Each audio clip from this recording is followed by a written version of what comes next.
حضرت زید بن ثابت رضی اللہ تعالیٰ عنہ سے روایت ہے کہ ایک مرتبہ نبی اکرم صلی اللہ علیہ وآلہ وسلم بنی نجار کے باغ میں اپنے خچر پر سوار ہو کر جا رہے تھے اور ہم لوگ بھی آپ کے ہمراہ تھے کہ اچانک آپ کا خچر بدک گیا۔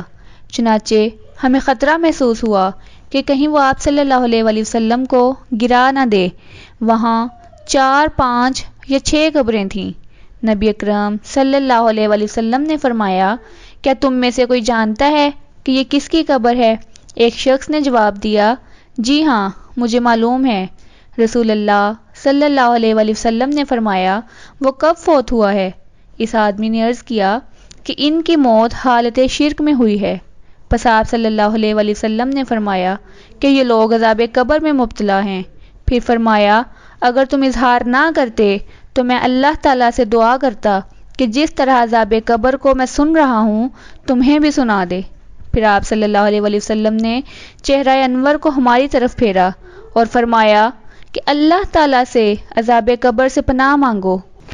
پس ہم نے کہا کہ ہم عذاب قبر سے اللہ کی پناہ مانگتے ہیں۔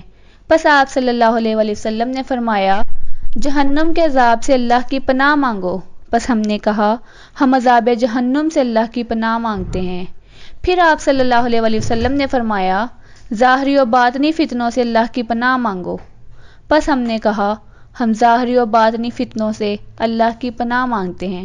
پھر آپ صلی اللہ علیہ وآلہ وسلم نے فرمایا، تم دجال کے فتنہ سے اللہ کی پناہ مانگو۔